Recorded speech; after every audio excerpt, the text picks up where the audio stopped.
अब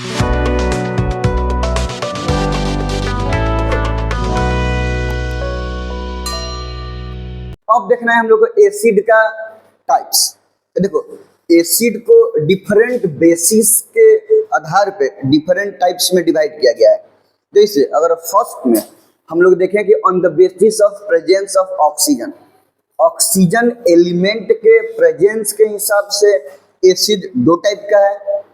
वो एसिड जिसमें ऑक्सीजन नॉन मेटल प्रेजेंट है उसको बोलते हैं ऑक्सी एसिड, और जिसमें ऑक्सीजन नॉन मेटल प्रेजेंट नहीं है उसके बदले में कोई दूसरा है मैंने ऑक्सीजन प्रेजेंट नहीं है उसको बोलते हैं हाइड्रा एसिड। तो ऑक्सीजन के प्रेजेंस के हिसाब से एसिड दो टाइप का, ऑक्सी एसिड और हाइड्रा एसिड। पहले एक ही लिख लिया जाए, ठीक।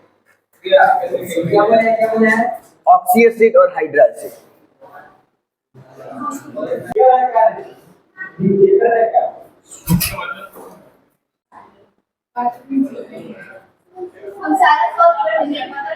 Nitric acid, hydrochloric acid, cyanic acid, acetic acid. देखो ऑक्सीजन एलिमेंट किसी एसिड में प्रेजेंट है, इस हिसाब से एसिड दो टाइप्स का, ऑक्सी एसिड और हाइड्रा एसिड। तो हम लोग क्लासिफाई एसिड को कर रहे हैं ऑक्सीजन के प्रेजेंस के हिसाब से।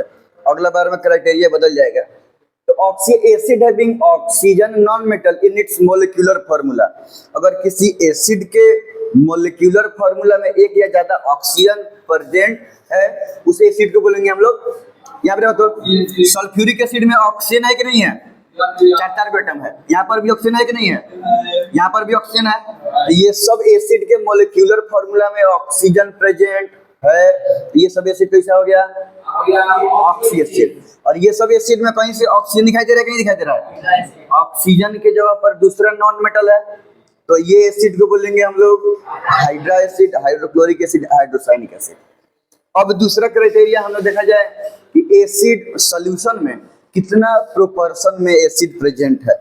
तो अगर सॉल्यूशन में एसिड का प्रोपोर्शन ज्यादा है, वाटर का प्रोपोर्शन कम है, उसको बोलते हैं कॉन्सेंट्रेटेड एसिड।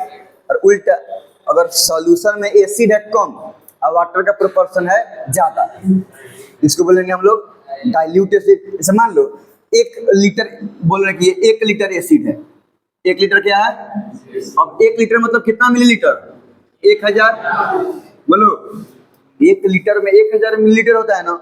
अब अगर बात करें 1 लीटर एसिड का, तो 1 लीटर एसिड में अगर हम बोल रहे हैं कि 800 मिलीलीटर एसिड है और 200 मिलीलीटर वाटर है, तो ये दोनों मिला के 1 लीटर का सॉल्यूशन हो गया कि नहीं हो गया।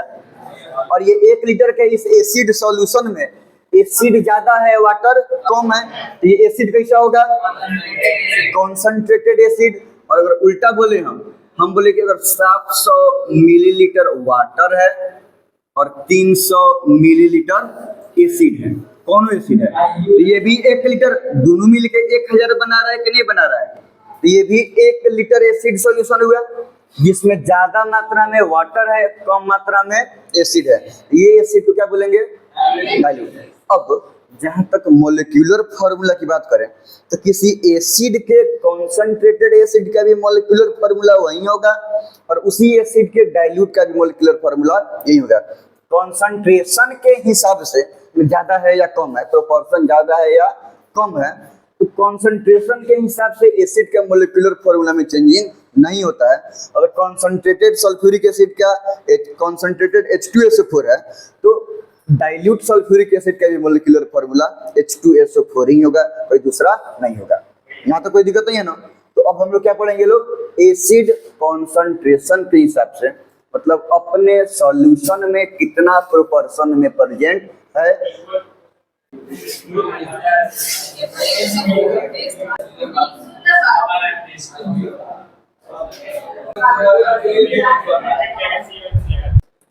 प्रोपोर्शन मतलब कितना रेशियो में प्रेजेंट है वाटर, किसी सॉल्यूशन में वाटर का और एसिड का रेशियो कितना है।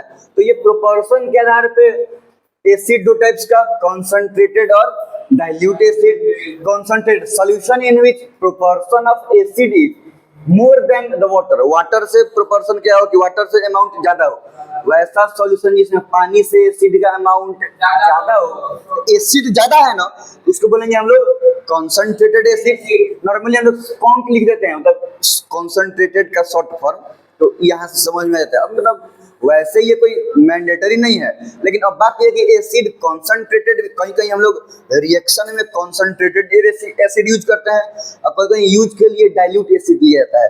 तो फिर कैसे पता चलेगा? है तो एसिड ही, मान लो कि है H2SO4, लेकिन कैसे पता चलेगा कि उसमें जो रखा हुआ है वो कॉन्सेंट्रेटेड है या डाइल्यूट है? अब छू के पता हम नहीं ना करेंगे, चलो डाइल्यूट है तो कोई दिक्कत नहीं है, लेकिन कॉन्सेंट्रेटेड रहेगा तो बाजार साफ कर देगा, हाथ जल जाएगा। छू के तो टेस्ट करेंगे नहीं, कहीं ना कहीं से हार्मफुल है अगर डाउट हुआ तो। इसीलिए वो लिखने का तरीका है कि शॉर्ट फॉर्म में कौन लिखते हैं कॉन्सेंट्रेटेड को और लिखते हैं डाइल्यूट को। तो कॉन्सेंट्रेटेड H2SO4 या डाइल्यूट H3, तो फॉस्फोरिक एसिड है तो H3PO4। तो ऐसे करके हम बस रिप्रेजेंट करते हैं। Solution in which proportion of acid is less than water, जिसमें एसिड कम है और पानी क्या है कि ज्यादा है, उसको क्या बोलेंगे हम लोग? Dilute acid. को यहाँ पे देखो तो नाइट्रिक एसिड दोनों में, इसमें भी नाइट्रिक एसिड का फॉर्मूला क्या है? HNO3, और इसमें भी नाइट्रिक एसिड का फॉर्मूला क्या है? तो कॉन्सेंट्रेटेड एसिड या डाइल्यूट एसिड में नाइट्रिक एसिड कॉन्सेंट्रेटेड हो या डाइल्यूट, फॉर्मूला सेम है कि नहीं है? तो एसिड कॉन्सेंट्रेटेड हो या डाइल्यूट हो, मोलिक्यूलर फॉर्मूला में कोई फर्क नहीं पड़ेगा। और यहाँ पे लिखेंगे कि molecular formula of acid of both concentrated और डाइल्यूट। अगर एक ही एसिड का कॉन्सेंट्रेटेड भी है और डाइल्यूट भी है तो मोलिक्यूलर फॉर्मूला सेम रहेगा, उसमें कोई फर्क नहीं पड़ेगा। तो ये प्रोपोर्शनल है, मान लो कि एसिड और वाटर का, किस चीज का? एसिड और वाटर का रेशियो दे, मान लो कि दे रहा है कि 4:3। यहाँ पे आंसर रखो, टोटल 7 पार्ट में 4 पार्ट एसिड का है और 3 पार्ट वाटर का है। तो कॉन्सेंट्रेटेड की डाइल्यूट? कॉन्सेंट्रेटेड असल 7 में 4 है, माने आधा से ज्यादा है ना, तो क्या हो जाएगा ना। तो अब इसमें आधा से ज्यादा भी दिखने देती, इसमें देखना है कि कौन बड़ा है कौन छोटा है, सिंपल सा बात है। तो कॉन्सेंट्रेटेड अगर देखिए 7:2, अब बोलो तो क्या होगा? कॉन्सेंट्रेटेड की डाइल्यूट? तो एसिड 9 पार्ट में 7 पार्ट एसिड है और 2 पार्ट वाटर है, क्या हो जाएगा? कॉन्सेंट्रेटेड। और हम बोलेंगे 3:8 है, 8 3 11 पार्ट में 3 पार्ट एसिड का है, 8 पार्ट वाटर का है, तो डाइल्यूट की कॉन्सेंट्रेटेड। तो ऐसे रेशियो देख के अंदाजा लगाना आसान है। पहले पता कर लो कि Na वाला एसिड का है कि Na वाला है। अब जिधर ज्यादा है, एसिड वाला अगर ज्यादा है तो कॉन्सेंट्रेटेड और वाटर वाला ज्यादा है तो डाइल्यूट। यहाँ से कोई दिक्कत नहीं है ना। अब हम देखते हैं types of acid on the basis of source, उसका ओरिजिन क्या है, कहाँ से हम उसको प्राप्त ऑब्टेन कर रहे हैं। अगर सोर्स नेचुरल है, किसी नेचुरल थिंग से ले रहे हैं, उसको बोलेंगे ऑर्गेनिक एसिड। क्या जैसे मान लो कि एप्पल से मिला हमको, कोई फ्रूट जूस से मिला, तो कहीं से भी मिल रहा है जिसमें लिविंग ऑर्गेनिज्म से ले रहे हैं। अगर हम एसिड को ऑब्टेन कर रहे हैं living organism, source living organism है, नेचुरल थिंग्स है, उसको बोलेंगे हम लोग ऑर्गेनिक एसिड। और सोर्स नेचुरल थिंग नहीं, सिंथेटिक सोर्स है।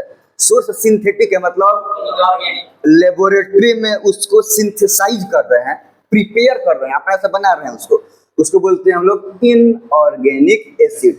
और नॉलेज के लिए इनऑर्गेनिक एसिड को ही बोलते हैं मिनरल एसिड। एसिड 2 टाइप्स का, ऑर्गेनिक और इनऑर्गेनिक, या ऑर्गेनिक और मिनरल। मिनरल एसिड को बनाया जाएगा, लेबोरेटरी में सिंथेसाइज किया जाएगा, और ऑर्गेनिक एसिड को सिंथेसाइज नहीं करते हैं, वो नेचुरल कर सकते हैं लेकिन वो नेचुरली प्राप्त होता है किसी भी लिविंग ऑर्गेनिजम्स में। कौन? Organic inorganic? ऑर्गेनिक। और वैसे हम बता दिए हैं कि हाइड्रोक्लोरिक एसिड हम लोग के एनिमल के गैस्ट्रिक जूस में भी प्रेजेंट रहता है।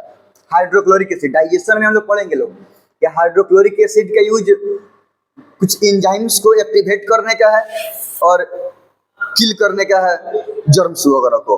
तो वो स्टोमक में गैस्ट्रिक जूस में सेक्रेट होता है हाइड्रोक्लोरिक। इसका सोर्स नेचुरल हुआ ना, एनिमल में गैस्ट्रिक जूस में सेक्रेट हो रहा है, तो सोर्स क्या हो गया? Living organisms. तो यहाँ से हाइड्रोक्लोरिक एसिड हो गया ऑर्गेनिक ही इनऑर्गेनिक? ऑर्गेनिक, लेबोरेटरी में भी बनता है हाइड्रोक्लोरिक एसिड। हाइड्रोजन गैस को पास कराओ क्लोरीन गैस के साथ, नहीं तो क्या बन जाएगा हाइड्रोक्लोरिक एसिड। तो लेबोरेटरी में भी बन रहा है तो इनऑर्गेनिक है। तो हाइड्रोक्लोरिक एसिड ऑर्गेनिक भी होता है और इनऑर्गेनिक होता है, ठीक है। जनरली सबके साथ ऐसा नहीं है। ऑर्गेनिक एसिड नेचर में वीक होता है, वीक एसिड होता है। आगे उसके बारे में ये पढ़ना है, वीक एसिड के बारे में और स्ट्रॉन्ग एसिड के बारे में। अभी जस्ट समझ लो कि जनरली ऑर्गेनिक एसिड नेचर में वीक एसिड होता है और inorganic acid strong, mineral acid strong acid होता है। अब इतना लिख लिया जाए।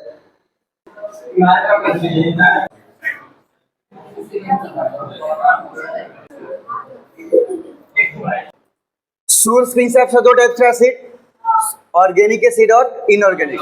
वैसा एसिड जिसका सोर्स लिविंग ऑर्गेनिजम्स हो, मतलब लिविंग ऑर्गेनिजम्स में ऑब्टेन होता हो, ठीक है, उसको बोलेंगे हम लोग ऑर्गेनिक एसिड। मतलब ग्रेप्स में, ऑरेंज में, एप्पल में, कर्ड में, टी, गैस्ट्रिक जूस और भी बहुत सारा है।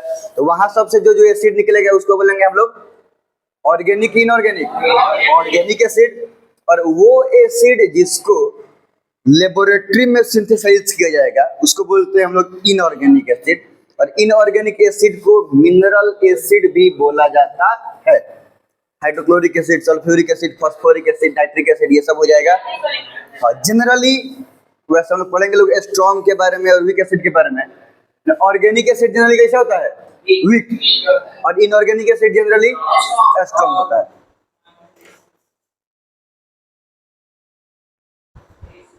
बताए थे कि ऑर्गेनिक एसिड जनरली नेचर में वीक होता है, ठीक है।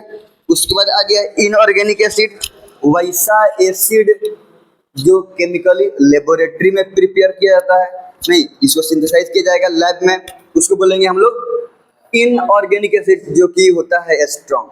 इनऑर्गेनिक एसिड को मिनरल एसिड भी कहा जाता है।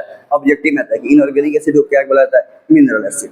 चाहे इनऑर्गेनिक एसिड के जगह पर मिनरल एसिड यूज करेगा तो सब कंफ्यूजन से मत समझना सब कि वो इनऑर्गेनिक के बारे में बात कर रहा है, मिनरल माने इनऑर्गेनिक। और तीसरा पॉइंट है on the basis of concentration, solution में कौन कितना प्रोपोर्शन में प्रेजेंट है। अगर सॉल्यूशन में एसिड ज्यादा मात्रा में प्रेजेंट है, कॉन्सेंट्रेटेड एसिड, एसिड कम मात्रा में प्रेजेंट है तो डाइल्यूट। अब एसिड कौन हो, कॉन्सेंट्रेटेड हो या डाइल्यूट, फार्मूला अलग नहीं रहेगा, फार्मूला सेम रहेगा। अब पढ़ना है कि अगर हम किसी भी एसिड को सॉल्वेंट में डाल रहे हैं, मतलब पानी में डाल रहे हैं, तो उसके डिसोसिएशन किस टाइप से हो रहा है। एसिड क्या है, वो कंपाउंड जो वाटर में डिसोसिएट होगा और सॉल्यूशन में हाइड्रोजन आयन प्रोवाइड करेगा, यही होता है ना। तो वो एसिड जो सॉल्यूशन में कंप्लीटली डिसोसिएट हो जाएगा, मतलब अपना सब का सब हाइड्रोजन आयन दे देगा, उसको बोलेंगे स्ट्रॉन्ग एसिड। जितना हाइड्रोजन आयन प्रेजेंट है सब दे देगा। और जो अपने टोटल हाइड्रोजन में से कुछ हाइड्रोजन आयन देगा और कुछ नहीं देगा, मैंने कंप्लीटली डिसोसिएट नहीं हो रहा है। जब सॉल्वेंट में डाल रहे हैं तो सॉल्यूशन फॉर्म में कंप्लीटली डिसोसिएट नहीं हो रहा है, पार्शियली डिसोसिएट हो रहा है। पार्शियली तो होबे करेगा तब ना एसिड। हम एको को कौन सा हाइड्रोजन आयन देगा तब ना एसिड, नहीं देगा तो काहे का एसिड। एसिड का डेफिनेशन ही है कि जो हाइड्रोजन आयन दो देता है सॉल्यूशन में, तो लेकिन पूरा का पूरा ना दे, कम दे, पार्शियली दे, उसको बोलेंगे हम लोग वीक एसिड। कोई दिक्कत नहीं है ना। और नाम तो पता है, स्ट्रॉन्ग एसिड में आ जाएगा मिनरल एसिड और वीक एसिड में आ जाएगा इनऑर्गेनिक एसिड। जितना भी कार्बन कंटेनिंग एसिड है, कार्बन कंटेनिंग का मतलब जिसमें हाइड्रोकार्बन प्रेजेंट है, वो कार्बोनेट्स के बारे में ठीक से पढ़ना है। एग्जांपल अभी हम लिखवा देंगे कि कौन कौन सा है। तो अभी इतना बात लिख लिया जाए, ठीक है। ये A B C D number था ना बेसिस के हिसाब से।